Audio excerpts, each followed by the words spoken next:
Waheguru Ji Ka Khalsa, Waheguru Ji Ki Fateh. Welcome to this segment of Khoj Gurbani's a-sabad-a-day.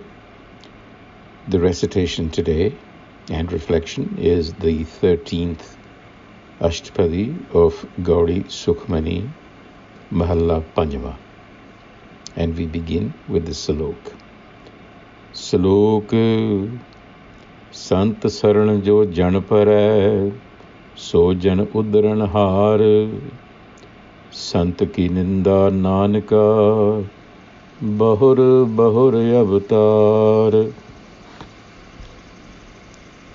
Says Nanak, those who seek the guidance of the Sant Enlightener are prepared for freedom.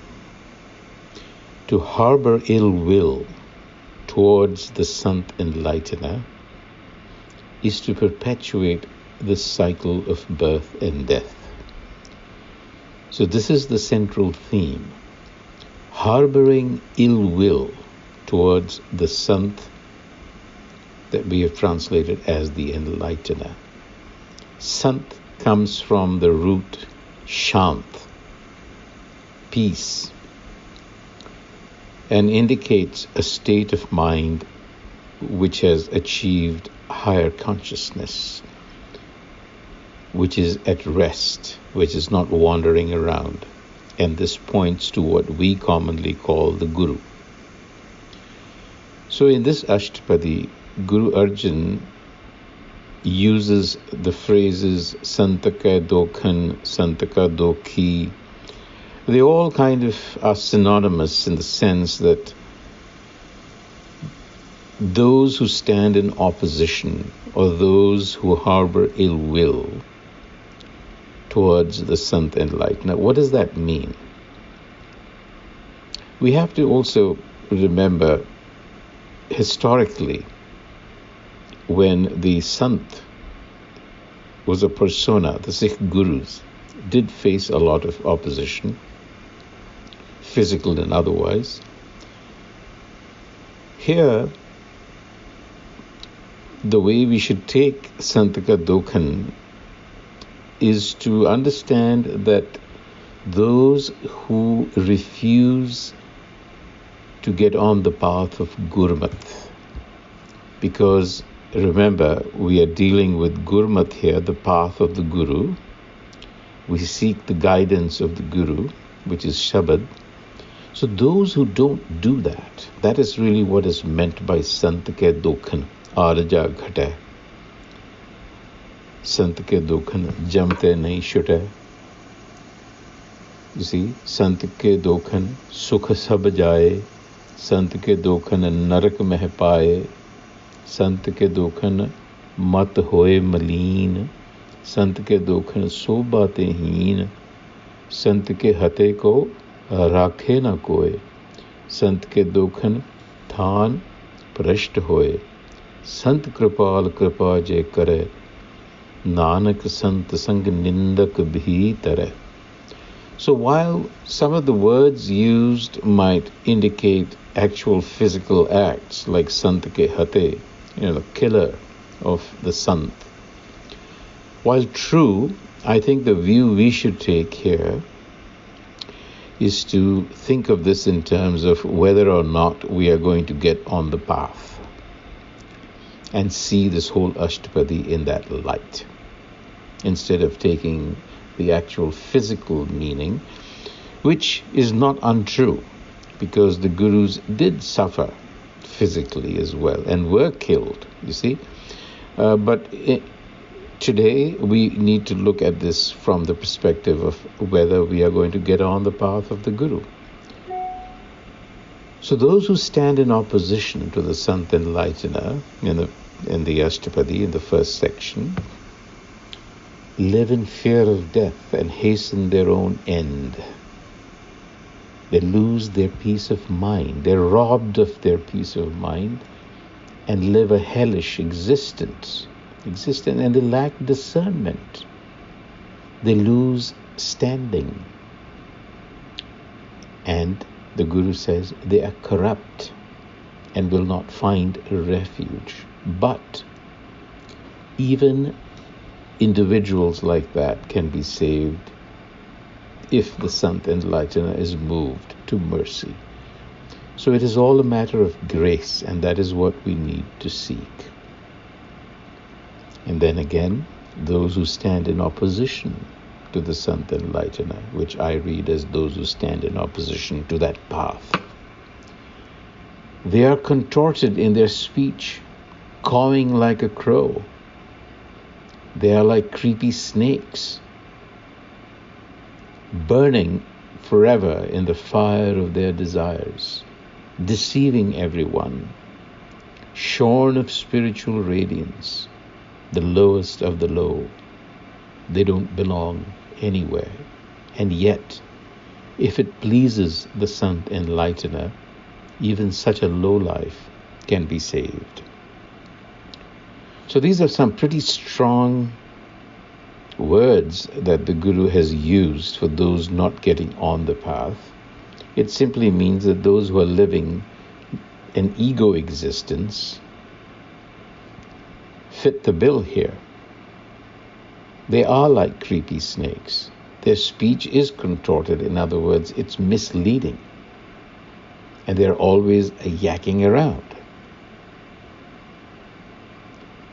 In fact, the Guru calls them extremists.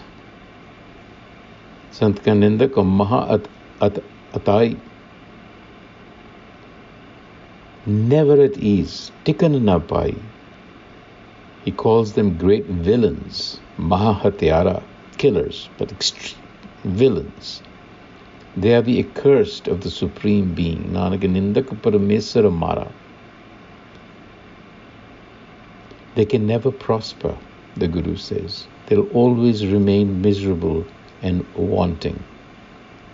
Raj te heen dukhiya ardeen. Assailed by physical and mental diseases. Immoral.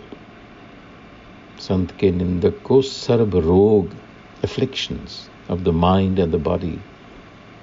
Sant ke nindak ko sada bijog. Always lost, not connected. Sant ki ninda dok mahadok, slandering the Sant Enlightener, is the gravest of all transgressions. So not getting on the path is a grave transgression. We need to keep that in mind. But there is always hope. If the Sant Enlightener so wishes, even the slanderer can be redeemed. Sant pave, ta uska bhi hoye mokh mukti.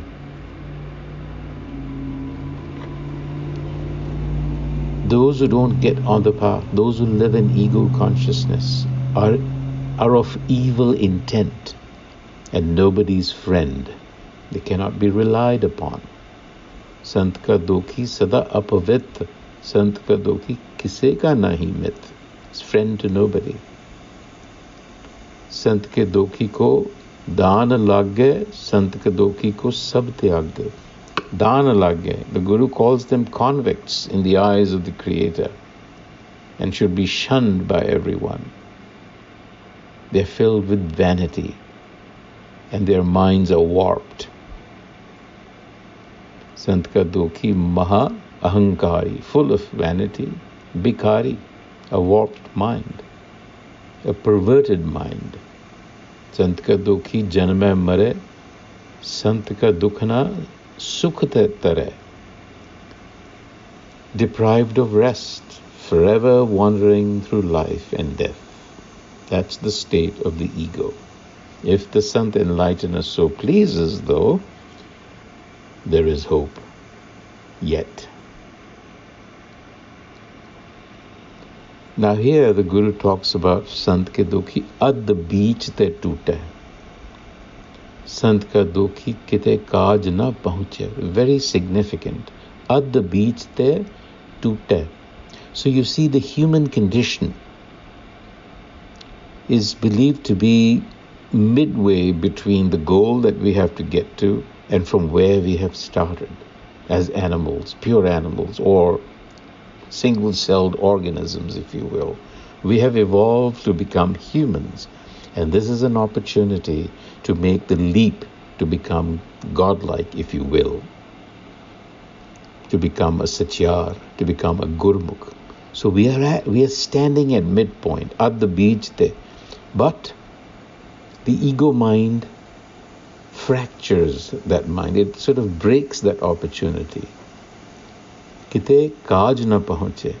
So any enterprise that you do from the fulcrum of the ego never succeeds. All it does is it leads us astray into the wilderness. Udyana paramaye, ujjadapaye. It's nothing but wilderness for the ego. And living in the ego is like being a corpse, a dead body, because you're hollowed from within. Sant Kadokhi antar te thotha, jo saas bina mirtak ki lotha, like a dead body. Antar te thotha, hollow from within. Rootless, we are rootless, the ego. Sant ka dokhi ki jad Krishna hai. Apan beej ape hi khaye. So we have no roots. But what are we to do? We reap what we sow. Apan beej ape hi khaye. But again, there is hope. The gracious Gur can save us yet. There is hope, in other words. In the end, the Guru says, those who bear ill will or harbor ill will towards the Sant enlightened, meaning not getting on the path, will cry out in pain like fish out of water. Because we are greedy, never content. We are like that fire which is never satiated, no matter what amount of fuel or firewood you feed it. It needs more and more. That is the state of mind of a nindak, Sant ka dokhi. And in the end, we will find that nobody wishes to associate with us. Nobody wants to associate with a slanderer. A slanderer is like that spurious sesame seed that is left ungathered in the field. We are devoid of proper conduct. We are actually living a lie. Sant ka dokhi dharamate rahat. Conduct, a way of life. Mithya kahat, mithya, lie. We are living a lie. And yet the gracious Guru says, they cannot be faulted. We cannot be faulted because we are given this nature. You have to remember, the ego was given to us. It is given. It's part of how we function. So we are simply functioning as designed. So therefore, the Guru emphasizes again that the ego has actually deformed our personality. Sant ka dokhi bigad roop ho jaye. It deforms our personality, and that is what prevents us from reaching that threshold where we need to go. In the consciousness, that is. Sant ka dokhi ko dargah mile sajaye. You're punished. You're sent back. You can't cross over that threshold. And so we are left with endless longing, hanging between life and death without a purpose. Longing. Sada sahkaye. Na mare na jivaye. You're hanging there. Sant ka dokhi puje na asa. There is no satisfaction. Sant ka dokhi uth chale nirasa. They depart in despair. At the end, there's nothing to leave with but regret and despair.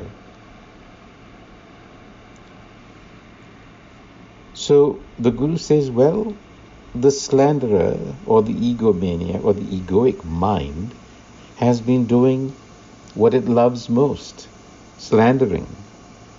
And so we cannot escape the consequences of our actions. Paya kirt na mite koi. You have to face the consequences. And it is the self who understands this game. Nanak jane sacha soy. And then the Guru explains to us, Sab ghat tiske oho karne har. Tiske, sab ghat tiske. Every heart, a ghat, a space. This vessel, this body is a space. And the core of this vessel is what is called ghat, which in English means heart. I mean, we translate it as heart. Some limitations here. But the core of our being belongs to the self. The self is the molder of the heart. Sab ghat tiske o karne har. Sada sada tisko namaskar. Salutations to that self, always. Prabh ki ustat karo din raat, tise tyave saas kiras. Here's what we should do. Sing to the glory of the Prabh self, day and night. Well, what does singing to the glory means? It means acquiring, developing the virtues, the qualities of the self, and living in self-awareness with every breath. Mindfulness. And the Guru instructs us. He says the self is the doer behind all activity. Apana, you see, it is a play. Apana khel aap karne har. This whole creation is its playground. It does as it pleases. So who is there to criticize the self? Because there is nobody else. All is the self. So what we need is to seek the grace of the self. So remember, slandering in its true sense is to be avoided. Opposition to good wisdom, meaning not getting on the path, means that you have adopted the path of the ego, which is the path of the slanderer. And we need to become gurmukhs, meaning on the path from where we are. On that note, Vaheguru Ji Ka Khalsa, Vaheguru Ji Ki Fateh.